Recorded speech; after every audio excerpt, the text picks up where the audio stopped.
ଅନେକ ସାରା ପିଲାମାନେ comment section ଲେଖୁଛନ୍ତି ସାର୍ ଆମର କାଲି ପରୀକ୍ଷା ଆମେ କିଛି ପଢିନୁ ଏକ୍ସାମ କଣ ଲେଖିବୁ ଯୋଉ ଡିଏସସି ପେପର ହଉଛି ଡିଏସସି 2 ବହୁତ କଡା ଲାଗୁଛି ଆମକୁ ଆମେ ବୁଝିପାରୁନୁ ଆମ କଲେଜ ଗୁଡିକରେ ଭଲ ଭାବରେ କ୍ଲାସ ହଉନି ଅନେକ ସାରା ପିଲାମାନେ ଏମିତି କମେଣ୍ଟ ଲେଖୁଛନ୍ତି ତ ପିଲାମାନେ କାହାକୁ କିଛି ବ୍ୟସ୍ତ ହବାର ନାହିଁ ତ ପିଲାମାନେ ଆଜିର ଭିଡିଓଟି ସମ୍ପୂର୍ଣ୍ଣ ଭାବରେ +3 ର କଣ 5th ସେମିଷ୍ଟାର ଅଡିଆନ୍ସ ପିଲାଙ୍କ ପାଇଁ ଗୋଟେ ଗୁରୁତ୍ୱପୂର୍ଣ୍ଣ ଭିଡିଓ କାହିଁକି ନା ତାଙ୍କ ଯୋଉ ଡିଏସସି ପେପର ଗୁଡିକ ଅଛି ଡିଏସସି 2 ର ଆମେ ସମ୍ପୂର୍ଣ୍ଣ ଭାବରେ यूनिट 2 कौन अच्छे विज्ञान भित्तिक साहित्य होची यूनिट 2 रु तो पिला माने एमिति गोटे क्वेश्चन आलोचना करिया जाफर कि एग्जाम तुम जेमिति क्वेश्चन आसु तो माने ताको माने सेटा लेखि परिबो हला तुमे धर तुमर तुमर ओडिया साहित्य को विज्ञान भित्तिक साहित्य रो अवदान संकर पड़े लेख कि आ गोटे कथा पिला माने जो विज्ञान भित्तिक गल्प आसी पारे किबा तुमर बहुत किछ आसी पारे जेमति कि उपन्यास ऊपर आसी पारे मु जेतिकी तुमको पारिबी सेतिकी बुझीबी तुमे बे निजर एफर्ट दियो এবং पाठटको बुझो काई ना तुमे भाबोनी जे एटा माने एमति सहज पाठटा एटा हम पारि जीवो तो सेमति किछ नाही तो पिला तुमको भलो रिजल्ट करियार अछि तो मु चाहू जे गोटे पिला किछ भी सब्जेक्ट बैक न लागो सब पिला माने भलो भाबरे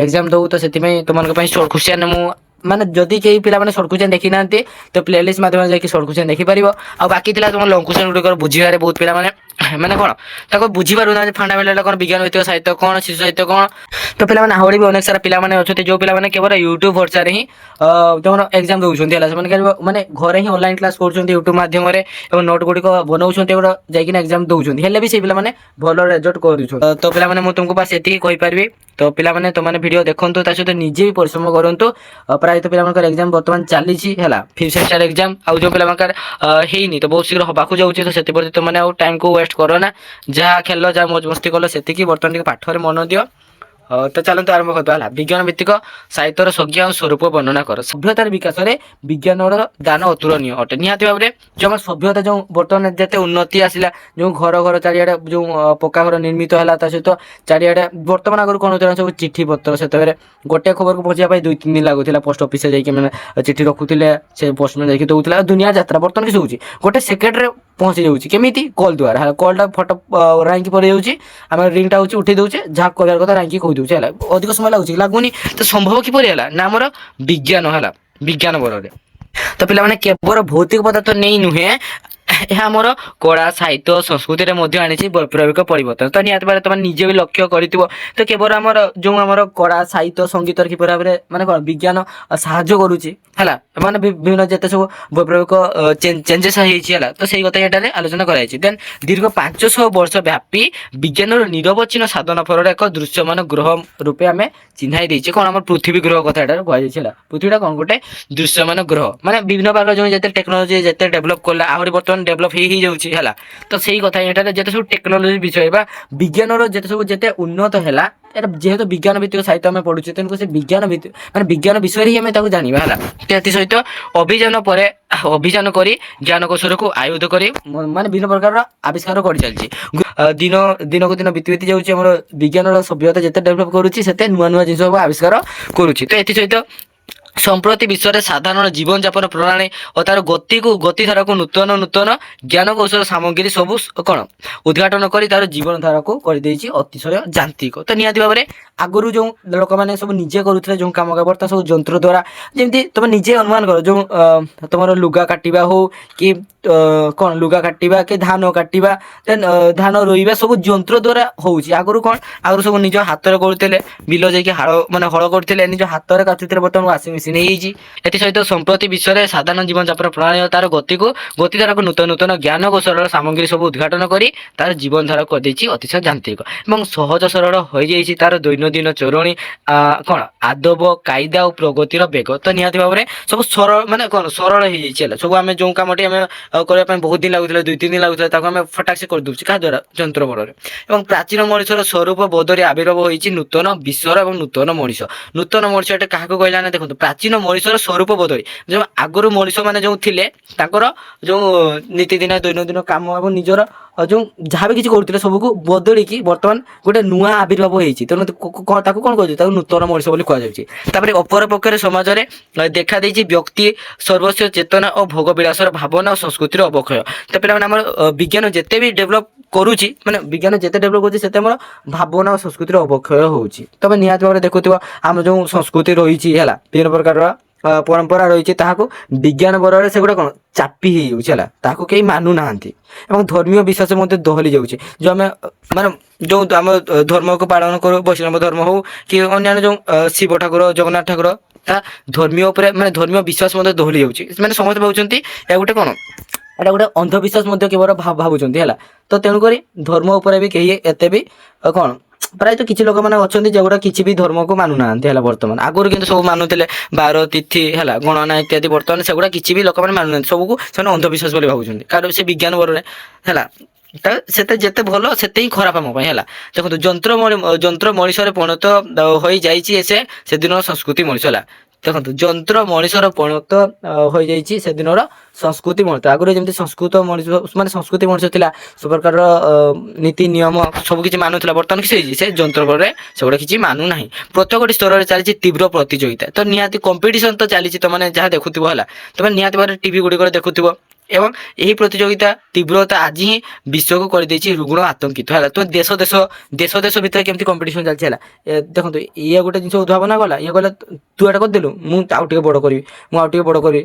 ତ ସେଇଭଳରେ ମାନେ ଦେଶ ଭିତରେ ଯେଉଁ କମ୍ପିଟିସନଟି ଚାଲିଲା, ଯାହାଫଳରେ କି ଦେଶଟି ରୁଗ୍ଣ ଆଉ ଆତଙ୍କିତ ହେଇଯାଉଛି ହେଲା। ମାନେ ଭବିଷ୍ୟତ ପାଇଁ ବହୁତ ବିପଦ ହେଲା। ଯେଉଁ ଗଛ ଗୁଡ଼ିକ କାଟା ହେଉଛି, ବିଭିନ୍ନ ପ୍ରକାର ଯେଉଁ କ'ଣ କଳକାରଖାନା ତିଆରି ହେଉଛି, ଏଗୁଡ଼ା ତୁମେ ଜାଣିଥିବ, 5 କ୍ଲାସ୍ 6 କ୍ଲାସ୍ରୁ କହିଲା ପରେ ବର ହେଇଯିବ। ତାପରେ ଦେଖନ୍ତୁ ପ୍ରତି ମୁହୂର୍ତ୍ତରେ ମୃତ୍ୟୁର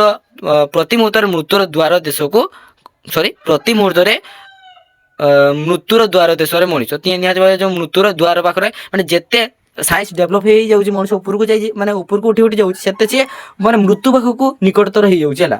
ମୃତ୍ୟୁର ଲାଷ୍ଟ ଦ୍ୱାର ପାଖରେ ପହଞ୍ଚି ଯାଉଛି। ତ ଅବଶ୍ୟ ବଞ୍ଚିବାର ତାରିକା ବଦଳିଛି, କିନ୍ତୁ ଦେଖନ୍ତୁ ଅବଶ୍ୟ ବଞ୍ଚିବାର ତାରିକା ବଦଳିଛି, ତାହା କିନ୍ତୁ ଆଜି ଅବିଶ୍ୱାସ, ସନ୍ଦେହ ଓ କପଟତାର ମାୟାଜାଲର ପାଗର କରିଛି। ତାହା କିନ୍ତୁ ତାଙ୍କୁ ଆଜି ଅବିଶ୍ୱାସ, ସନ୍ଦେହ, କପଟତାର ମାୟାଜାଲର ପାଗଳ କରିଛି। କିଏ ନା ବିଜ୍ଞାନ କରିଛି ନା, ତାହା ମାନେ ଅବିଶ୍ୱାସ କରିଦେଇଛି। ମଣିଷ ମାନେ ଆଗରୁ ଯୋଉ ବିଶ୍ୱାସ କରୁଥିଲେ ଦେବତା କି ଅନ୍ୟାନ୍ୟ ଯୋଉ ମାନେ ଅନେକ ସାରା ଜିନିଷକୁ ହେଲା, ନୀତି ନିୟମ ପରମ୍ପରା ଯାହା କିଛି ରହିଛି ତାକୁ ସେମାନେ ଅବିଶ୍ୱାସ କରୁଛନ୍ତି ବର୍ତ୍ତମାନ। ଏବଂ ବେଗ ମାପ ଅଶ୍ୱ ଖାଲି ଧାଉଁଛି ଦାନା ପାଣିର ସାଉଁଟା ପାଇଁ। ଦାନା ପାଣିରେ କାହିଁକି ଗଲା ନା, ଦେଖନ୍ତୁ ବେଗ ମାନେ ଅଶ୍ୱ କେମିତି ସେ ମଣିଷ ହେଲା, ମଣିଷକୁ ଏଠି କୁହାଯାଇଛି ବେଗ ମାନେ ଅଶ୍ୱ ହେଲା। ମାନେ ଅଶ୍ୱ ମାନେ କ'ଣ, ଘୋଡ଼ା ଯେମିତି ସେ ଦୌଡ଼ିଛି କ'ଣ ଦାନା ପାଣିର ସାଉଁଟା ପାଇଁ, ଯେମିତି ସିଏ ଦାନା ପାଣି ମାନେ କିଛି ଦାନା ପାଣି ମାନେ କ'ଣ, ସେ ନିଜେ ଖାଇବା ପାଇଁ ହେଲା, ନିଜ ଖାଦ୍ୟକୁ ପାଇବା ପାଇଁ ସେ ଧାଇଁଛି। ସେଇ ଭାବରେ ମଣିଷ ନିଜେ କିପରି ଭାବରେ ସୁଖରେ ଜୀବନଯାପନ କରିବ, ସେଇ ଭାବରେ ମାନେ ନିଜର ସ୍ୱାର୍ଥ ପାଇଁ ସେ ଆଗକୁ ଯେତେ ବିଜ୍ଞାନର ଡେଭଲପ କରି ଯାଉଛି, ସେଟେ ତାର କିନ୍ତୁ ପଛଆଡ଼ୁ ତାର କ୍ଷତି ହେଇଯାଉଛି ହେଲା। ଯେମন ଦେଖନ୍ତୁ ଏବଂ ଏହି ପରିପ୍ରେକ୍ଷୀରେ ବିଚାର କଲେ ବିଜ୍ଞାନ ନୂତନ ଜିନିଷ ମାନ ଉଦ୍ଭାବନ କରି ଯେପରି ମଣିଷକୁ ବିସ୍ମୟ କରିଦେଇଛି, ଅନୁରୂପ ଭାବରେ କ'ଣ ବିମର୍ଷ ମଧ୍ୟ କରିଦେଇଛି। ତ ନିହାତି ଭାବରେ ଯେତେ ସବୁ ନୂଆ ଜିନିଷ ଗୁଡ଼ିକ ଇଆଡ଼େ କ'ଣ ଉଦ୍ଭାବନ ହେଉଛି, ଏପଟେ ସବୁ ବିଲୋପ ହେଇଯାଉଛି। କ'ଣ ବିଲୋପ ହେଉଛି, ସଂସ୍କୃତି ଯେଉଁ ମାନେ ଦେଖନ୍ତୁ ଆଗରୁ ଯେମିତି ଲୋକମାନେ ମାନୁଥିଲେ, ବର୍ତ୍ତମାନ ଆଉ ସେଗୁଡ଼ା କିଛି କେହି ମାନୁନାହାନ୍ତି ହେଲା। ତ ସେଇ ପାଇଁ ଏଠି ଏମିତି କୁହାଯାଇଛି। ତାପରେ ଦେଖନ୍ତୁ ଏହି ପରିପ୍ରେକ୍ଷୀରେ ବିଚାର କଲେ ଏଟା ଗଲା। ତାପରେ ଭାରତୀୟ ସଂସ୍କୃତିରେ ଯାହା ଥିଲା ପ୍ରାକୃତିକ ଦର୍ଶନ ବା ଯେଉଁ ଫିଲୋସଫି ଯାହା ବି ଥିଲା, ତାହା ଆଜି ପ୍ରାକୃତିକ ବା କ'ଣ ବିଜ୍ଞାନରେ ରୂପାନ୍ତରିତ ହୋଇଛି ହେଲା। ଦେଖନ୍ତୁ ଆଗରୁ ଯାହା ପ୍ରାକୃତିକ ଉପରେ ଦେଖାଯାଉଥିଲା, ବର୍ତ୍ତମାନ ତାହା କ'ଣ, ତାହା ସବୁ ମାନେ ବିଜ୍ଞାନ ବଳରେ ତାକୁ ଦେଖାଯାଉଛି ହେଲା। ତାପରେ ଦେଖନ୍ତୁ ଏହି ପ୍ରାକୃତିକ ବିଜ୍ଞାନର ଧାରା ପ୍ରାଚୀନ ଗ୍ରୀସ ଆରବ ପଥ ଦେଇ ୟୁରୋପକୁ ଓ ସେଠାରୁ ଏସିଆ ମହାଦେଶକୁ ତଥା ଭାରତ ବର୍ଷକୁ ପ୍ରଭାବିତ ହୋଇଛି। ଦେନ୍ ଦେଖନ୍ତୁ ସେତେବେଳେ ଏହାକୁ କୁହାଯାଇଛି ଯେ ନବ ସଂସ୍କୃତିର ନବ ଜନ୍ମ ବା କ'ଣ ଆମ ସଂସ୍କୃତିର ଆଉ ଥରେ ଜନ୍ମ ନେଲା ହେଲା। ଯେଉଁ ଆମର ପୁରୁଣା ସଂସ୍କୃତି ପରମ୍ପରା ଥିଲା, ସେଗୁଡ଼ା ସବୁ ବିଲୋପ ହେଇଯାଇଛି। ବର୍ତ୍ତମାନ ସବୁ ନୂଆ ସଂସ୍କୃତି ଦେଖାଯାଉଛି, ନୂଆ ନୀତି ନିୟମ ଦେଖାଯାଉଛି। ଦେଖନ୍ତୁ ଏହି ନବ ଜନ୍ମର ସୃଷ୍ଟି ହେଉଛି କିଏ, ବିଜ୍ଞାନ ସଂସ୍କୃତିକୁ ବର୍ତ୍ତମାନ ଜନ୍ମ ଦେଉଛି। ଆଗରୁ ଯେଉଁ ଆମର ପ୍ରାଚୀନ ସଂସ୍କୃତି ଥିଲା, ବର୍ତ୍ତମାନ ତାହାର କ'ଣ ବିଲୋପ ଘଟିଛି ଏବଂ ବିଜ୍ଞାନ ଗୋଟେ ନୂଆ ସଂସ୍କୃତିକୁ କ'ଣ ଜନ୍ମ ଦେଇଛି। ଏବଂ ଏହା ମାନବ ସମାଜର ଅନେକ ପ୍ରାଚୀନ ଧାରଣା ଓ ବିଶ୍ୱାସକୁ ବଦଳାଇ ଦେଇଛି। ଆଗରୁ ଯେଉଁ ଆମର ଧର୍ମ ପ୍ରତି ବିଶ୍ୱାସ ଥିଲା, ତ ଅନେକ କିଛି ଆମର ଥିଲା ଯେଉଁଟା ଆମେ ଯେଉଁ ସ୍ପିରିଚୁଆଲ ମନୋବୃତ୍ତି, ତାକୁ ସେ ସମ୍ପୂର୍ଣ୍ଣ ଭାବରେ ବଦଳାଇ ଦେଇଛି। ଏବଂ ଏହା ଆଜିର ମଣିଷ ଠାରେ ସୃଷ୍ଟି କରିଛି ବୈଜ୍ଞାନିକ ଦୃଷ୍ଟିଭଙ୍ଗୀର ମନୋବୃତ୍ତି ହେଲା। ଆମେ ସବୁ ବିଜ୍ଞାନ ଦୃଷ୍ଟିରୁ ଦେଖୁଛେ ହେଲା। ଆଗରୁ ସବୁ ଆମେ କ'ଣ ଆମ ପ୍ରାକୃତିକ ଆମେ ଯାହା ଶୁଣି ଆସୁଥିଲେ, ଆମର ମା'ମାନଙ୍କ ପାଖରୁ ଆଈମାନଙ୍କ ପାଖରୁ ଆମେ ସେଇ ଦୃଷ୍ଟିରୁ ଦେଖୁଥିଲେ। ଯେମିତି ଚନ୍ଦ୍ରକୁ ଯେଉଁ ଚନ୍ଦ୍ରଗ୍ରହଣ କ'ଣ, ଚନ୍ଦ୍ରକୁ ରାହୁ ଖାଇଦିଏ, ଆମେ ରାହୁ ଗିଳି ଦିଏ। ତ ପିଲାମାନେ ବର୍ତ୍ତମାନ ତ ଆମେ ଜାଣିଲେ ଚନ୍ଦ୍ରଗ୍ରହଣ କେମିତି ହେଉଛି ବୋଲି।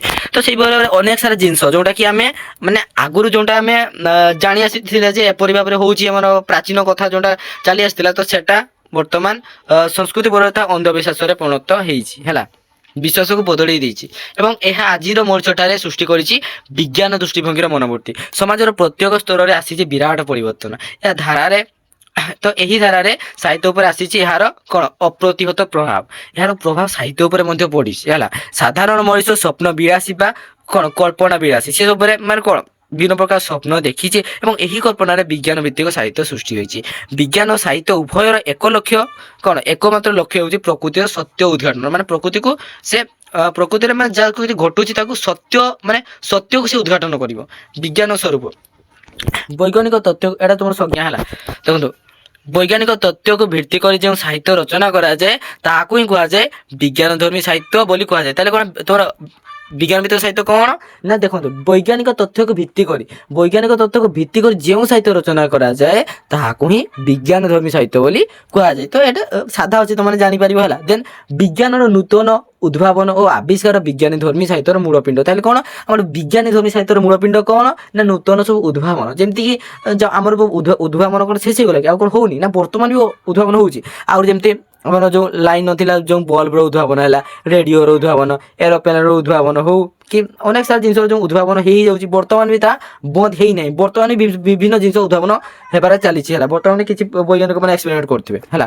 ସାମ୍ପ୍ରତିକ ଯୁଗରେ ବିଶେଷ କରି ଯେଉଁ କଥା ସାହିତ୍ୟରେ ବୈଜ୍ଞାନିକ ତଥ୍ୟ ସହିତ କଳ୍ପନାର ମିଶ୍ରଣ ଘଟାଇ କେତେକ ପ୍ରତିଷ୍ଠିତ ବୈଜ୍ଞାନିକ ନିଜର ସାରସ୍ୱତ ସାଧନ କର୍ମରେ ଏହାକୁ ବିନିଯୋଗ କରି ବେଶ ସଫଳତା ଅର୍ଜନ କରିଛନ୍ତି। ତ ନିହାତି ଭାବରେ ଏହାକୁ ଗୋଟେ ମାନେ ବେପାର ମାଧ୍ୟମରେ ହେଲା କହିଲା ଯେଉଁ ଆମର ବୈଜ୍ଞାନିକ ତଥ୍ୟ ସହିତ ଯେଉଁ ମାନେ କଳ୍ପନାକୁ ମିଶେଇକି ମାନେ କିଛି ମାନେ ବହୁତ ଲୋକମାନେ ତାକୁ କ'ଣ ବିନିଯୋଗ କରି ବେଶ ସଫଳତା ଅର୍ଜନ କରୁଛନ୍ତି। ତାକୁ କୁହାଯାଇପାରେ ଯେ ବିଜ୍ଞାନ ସମ୍ମତ ବାସ୍ତବତା ସହିତ କଳ୍ପନାର ଘଟିଥାଏ ମଧୁର ସମନ୍ୱୟ। ତାହେଲେ କ'ଣ ତେଣୁ କୁହାଯାଇପାରେ ଯେ ବିଜ୍ଞାନ ମାନେ ସମ୍ମତ ସେ ବାସ୍ତବତା ସହିତ କଳ୍ପନାର ଘଟିଥାଏ ମଧୁର ସମନ୍ୱୟ। ସେଠି ବାସ୍ତବତା ବି ଥାଏ ଏବଂ ସେଠି କଳ୍ପନା ବି ଥାଏ, ମାନେ ଦୁଇଟା ସାରା ମିଶିକି ଥାଏ ଏବଂ ଏଥିସହିତ ଥାଏ ଭବିଷ୍ୟତ ପ୍ରଗତି ସମ୍ବନ୍ଧରେ ସୂଚନା। ମାନେ ଭବିଷ୍ୟତରେ କିଭଳି ଭାବରେ ଲୋକମାନେ କ'ଣ ମାନେ କିଛି ଲୋକମାନଙ୍କର କିଛି ଖରାପ ହବ ନାହିଁ କି ଭବିଷ୍ୟତରେ କିଭଳି ଭାବରେ ସେ ଡେଭଲପ୍ କରିପାରିବ, ପ୍ରଗତି କରିପାରିବ ହେଲା, ଆମ ଦେଶ କିଭଳି ଭାବରେ ଉନ୍ନତି କରିପାରିବ, ତ ସେଇ ବିଷୟରେ ସେଠାରେ କ'ଣ କିଛି ଲେଖାଯାଇଥାଏ ହେଲା। ଦେନ୍ ଦେଖନ୍ତୁ ଚିନ୍ତାଶୀଳ ସ୍ରଷ୍ଟା ମାନସର ଏହା ହେଉଛି ଏକ କ'ଣ ସଚେତନ ଇସ୍ତାହାର। ଦେନ୍ ଯାହା ମାଧ୍ୟମରେ ପାଠକ ହୁଏ ସଚେତନ, ନିଜେ ନିଜକୁ ଗଢ଼େ ଏବଂ ସମାଜରେ ନିଜର ସ୍ଥିତି ଏବଂ ବାସ୍ତବାଭିମୁଖୀ କରାଇ ନିଜର ମଙ୍ଗଳ କରିବା ସହିତ ସେ ଅନ୍ୟର ମଙ୍ଗଳ ପାଇଁ ସାଧନା କରିଥାଏ। କାହା ବଳରେ ସେ ବିଜ୍ଞାନ ବଳରେ। ତ ଏଥିସହିତ ସଚେତନ କରାଇ ଦେଇଥାଏ ବିଜ୍ଞାନକୁ ଆଶ୍ରା କରି କ'ଣ ବିଜ୍ଞାନକୁ ଆଶ୍ରା କରି ଋଣ ଦୁନ୍ଦୁଭି ନାଦ କରି ଉନ୍ମତ୍ତ କାଣ୍ଡ ଘଟାଉଥିବା ତସ୍କରୀମାନଙ୍କୁ ମଧ୍ୟ ସେ କ'ଣ ସଚେତନ କରାଇଥାଏ। ଧ୍ୱଂସ ନୁହେଁ ଶାନ୍ତି ସୁଖର ସହାବସ୍ଥାନ ହିଁ ବିଜ୍ଞାନ ଆଧାରର କ'ଣ ବିଜ୍ଞାନ ଆଧାରିତ ସାହିତ୍ୟର ମୂଳ ଲକ୍ଷ୍ୟ। ତାହେଲେ କ'ଣ ସେ ଧ୍ୱଂସ ନୁହେଁ କିନ୍ତୁ ଶାନ୍ତି ସୁଖର ସହାବସ୍ଥାନ ହିଁ ହେଉଛି ବିଜ୍ଞାନ ଆଧାରିତ ସାହିତ୍ୟର ମୂଳ ଲକ୍ଷ୍ୟ। ତାପରେ ପିଲାମାନେ ସ୍ୱରୂପ ବିଷୟରେ ଜାଣିବା। ସ୍ୱରୂପ କ'ଣ ଅଛି ଦେଖନ୍ତୁ ସ୍ୱରୂପ ଗାତ ମାନେ ମନେ ରଖ, ତମାନେ ପଏଣ୍ଟ ଗାତ ମାନେ ନିହାତି ଭାବରେ ଗୋଟେ ଟିକେ ଘୁଷି ଦିଅ ହେଲା, ବେଶୀ ଲେଖିପାରିବ ହେଲା। ଆଉ ଯଦି ତୁମେ ସ୍ୱରୂପ ଜାଗାରେ କି ମନିଚା ସେମିତି ମନେ କର କାହାଣୀ ତ ସେମିତି ଲେଖି ହବନି, ବୁଝି ହଉଛି ନା। ଆଉ ଅଲଗା ତ ପିଲାମାନେ ଇଣ୍ଟ୍ରୋଟା ଯାହା ଲେଖ କିନ୍ତୁ ଏଇଟା ଟିକେ ତୁମକୁ ଭଲ ଭାବରେ ଲେଖତେ ହବ ହେଲା। ଏଥିରେ ବୈଜ୍ଞାନିକ ସତ୍ୟ ବାସ୍ତବତାର ପ୍ରଲେପ ଦେଇ କଳ୍ପିତ। ତାହେଲେ କ'ଣ ଏଥିରେ ହେଉଛି ସତ୍ୟ ଓ ବାସ୍ତବତାର ପ୍ରଲେପ ଦିଆ ହେଇଥାଏ। ବିଜ୍ଞାନକୁ ମିଥ୍ୟା ନଥାଏ ହେଲା। ଆମର ଯେଉଁ ପ୍ରାଚୀନ ପରମ୍ପରା ଯେଉଁ ଆମେ ଅନ୍ଧବିଶ୍ୱାସକୁ ଦୂର କରିଥାଏ କିଏ ନା ବିଜ୍ଞାନ ହେଲା। ତ ଦେଖନ୍ତୁ ନା ବୃତ୍ତିର ପରିଧି ମଧ୍ୟରେ ଏକ ରହସ୍ୟମୟ ରୋମାଞ୍ଚିତ ଇଲାକା ସୃଷ୍ଟି କରିଥାଏ ଏବଂ ଦେଖନ୍ତୁ ଏହାର ଚରିତ୍ରମାନେ ସାଧାରଣ ନୁହନ୍ତି ଏବଂ ଜଣେ ଜଣେ ବୈଜ୍ଞାନିକ ଗବେଷକ ଓ ଗବେଷିକା ସେମାନଙ୍କର ଅନୁଭୂତି ଲବ୍ଧ ତଥା ଆଧାରରେ ଓ ସେମାନଙ୍କର ଦାନ୍ତବ କ୍ଷୁଧା ପ୍ରଣୟ ମିଳନ ଓ ବିରହର ଅପୂର୍ବ ସମ୍ମିଳନ ଘଟିଥାଏ। ତାପରେ କ'ଣ ଆସିଲା କ'ଣ ଏହାର ଚରିତ୍ର ମାନେ କଳ୍ପନା ବିଳାସୀ ନୁହନ୍ତି ବରଂ ଅଧିକ ବାସ୍ତବବାଦୀ। ସବୁ ମାନେ ପ୍ରାୟତଃ ଏଠି ମାନେ କଳ୍ପନା ନଥାଏ, ବେଶୀ ବାସ୍ତବ କଥା ଏଠାରେ ଲେଖାଯାଇଥାଏ। ତାପରେ କ'ଣ ଏହାର ଉପସ୍ଥାପନା ଶୈଳୀ ଖୁବ୍ ତାତ୍ପର୍ଯ୍ୟପୂର୍ଣ୍ଣ ଶୁଷ୍କ ନିରସ ବୈଜ୍ଞାନିକ ତଥ୍ୟକୁ ବ୍ୟାପକ ଓ ସର୍ବଜନବୋଧ କରିବା ପାଇଁ ସାହିତ୍ୟିକ ଏଥିରେ ମଧୁର କଳ୍ପନା ଓ ସ୍ୱପ୍ନକୁ ଆଶ୍ରୟ କରିଥାନ୍ତି। ଯେପରି କ'ଣ ମିଠାର ଆବରଣ ଭିତରେ ପିତାର ସ୍ୱାଦ ବାଳିନ ହେଲା ପରି ପାଠକ ଅନୁଭବ କରିଥାଏ ହେଲା। ତାପରେ କ'ଣ ଦେଖନ୍ତୁ ଅନେକ ସମୟରେ ଏହି ସାହିତ୍ୟରେ କ'ଣ ସାହିତ୍ୟିକ କେତେକ ବୈଜ୍ଞାନିକ ଟେକ୍ନୋଲୋଜିର ଭାଷାକୁ ମଧ୍ୟ ପ୍ରୟୋଗ କରିଥାନ୍ତି। ତାହା ବର୍ଣ୍ଣିତ ଭାଷା ସହିତ କ'ଣ ମେଳ ହୋଇଥିଲେ ହୃଦୟ ହୋଇଥାଏ, ନଥିଲେ ପାଠକୀୟ ବିତୃଷା ଭାବ ଜାଗ୍ରତ ହୋଇଥାଏ। ମାନେ କ'ଣ ପାଠକ ବୁଝିପାରେ ନାହିଁ।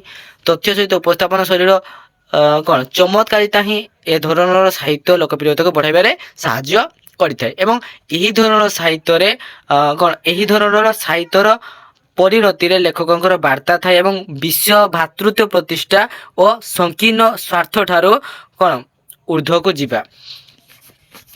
ତାପରେ କ'ଣ ଦେଖନ୍ତୁ, ଉପଭୋକ୍ତ ଆଲୋଚନାରୁ କୁହାଯାଇପାରେ ଯେ ଏହି ସାହିତ୍ୟ ମାନବ ସମାଜକୁ ଅନ୍ଧାର ଭିତରୁ ଆଲୋକମୟ ସତ୍ତା ମଧ୍ୟକୁ ଆଣି ବାସ୍ତବ ସତ୍ୟକୁ ନେଇ ତା ସମ୍ମୁଖରେ ଠିଆ କରାଏ ଏବଂ ଏଥିପ୍ରତି ସଚେତନ ହେବାକୁ ମଧ୍ୟ ପ୍ରେରଣା ଦେଇଥାଏ।